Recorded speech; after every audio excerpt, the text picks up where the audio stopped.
अस्सलाम वालेकुम मैं तैयब एजाज़ हूँ। इस वक़्त अगर आप पाकिस्तानी पासपोर्ट पर किसी भी मुल्क का वीज़ा अप्लाई कर रहे हैं, स्पेसिफ़िकली यूके का, ब्राज़ील का, शेंजन कंट्रीज़ का, वेस्टर्न कंट्रीज़ का और आपका reason of visit genuinely visit visa है, जेन्युइनली विज़िट वीज़ा है। So you have to be very careful. क्यों? मैं सिर्फ़ उनको एड्रेस कर रहा हूँ जो कि सिर्फ़ जेन्युइनली विज़िट वीज़ा के ऊपर जाना चाह रहे हैं। मैं किसी अपने व्लॉग से किसी ऐसी एक्टिविटी को सपोर्ट नहीं करता कि आप विज़िट वीज़ा का बहाना रखें और फिर वहाँ पे जाके आप ये सजेस्ट करें कि जी आपने जो है कुछ और एक्टिविटी करनी है। This is completely illegal, do not do it. Just visit visa जो लोग टूरिस्ट हैं, जिनका डेफ़िनेटली विज़िट वीज़ा का केस है, वो क्या गलती कर रहे हैं कि वीज़ा नहीं लग रहा।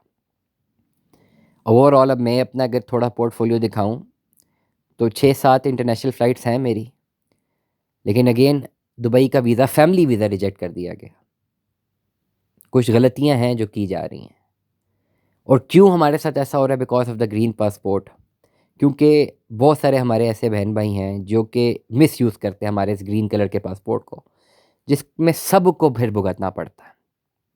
स्पेसिफ़िक टू द पॉइंट, इस वक़्त अगर आप इन कंट्रीज़ का वीज़ा अप्लाई करेंगे, तो आपके डॉक्यूमेंट्स में थोड़ी-सी भी गलती होगी तो आपका वीज़ा रिजेक्ट हो जाएगा। तो सबसे पहले तो डॉक्यूमेंट्स में गलती नहीं होनी चाहिए, नंबर 1। नंबर 2, आपका वीज़ा रिजेक्ट होता है आपकी बैंक स्टेटमेंट, आपकी फाइनेंशियल जस्टिफ़िकेशंस पे। आप इन ममालिक पे अपना विज़िट वीज़ा अप्लाई करते हैं, वो सबसे पहले आपकी फाइनेंशियल कंडीशंस को देखते हैं।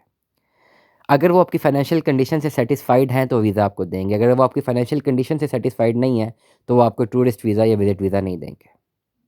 अब फाइनेंशियल कंडीशंस आपने अगर प्रॉपर्ली जस्टिफाई नहीं की होंगी, भले वो सही भी होंगी, तो वो रिजेक्ट हो जाएँगी। बहुत सारे लोग अपनी बिज़नेस स्टेटमेंट्स लगा देते हैं, बहुत सारे लोग अनइवन ट्रांज़ैक्शंस लगा देते हैं साथ, बहुत सारे लोग इर्रेगुलरिटीज़ लगा देते हैं साथ।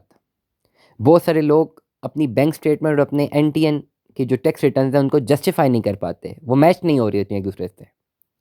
अपनी अर्निंग्स को और अपने एक्सपेंसेस को प्रॉपर जस्टिफाई नहीं कर रहे होते। बहुत सारे लोग अपने बिज़नेस की अर्निंग को अपनी ज़ाती अर्निंग शो कर रहे होते हैं, जिसकी वजह से वीज़ा रिजेक्ट हो जाता है।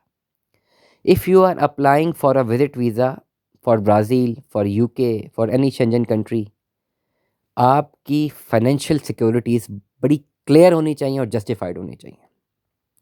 ये जितनी क्लियर, जितनी स्मूथ, जितनी जस्टिफाइड होंगी, उतना वीज़ा लगने के चांसेस ज़्यादा हैं और जहाँ जितनी यहाँ पे गलतियाँ होंगी, उतने आपके वीज़ा रिजेक्शन के चांसेस ज़्यादा हैं। This is very clear. तो अगर आपकी फाइनेंशियल्स प्रॉपर्ली जस्टिफाइड नहीं, आप वीज़ा अप्लाई मत कीजिए, आपके पैसे ज़ाया होंगे। आपके डॉक्यूमेंट्स के अटेस्टेशन, अब तो बहुत ज़्यादा मसाइल हैं ना, अब तो आपको अपने डॉक्यूमेंट्स भी सारे निकलवाने हैं, फिर मोफ़ा से जाके टेस्ट भी करवाने हैं। इतना आसान तो नहीं है। You have to do it.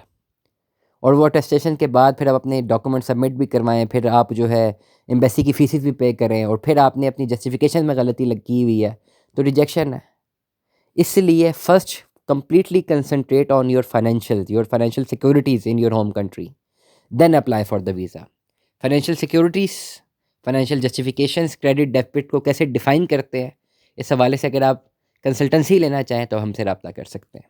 दुआ में याद रखिएगा, अपना बहुत सारा ख़्याल रखिएगा। Stay tuned with us. अल्लाह हाफ़िज़।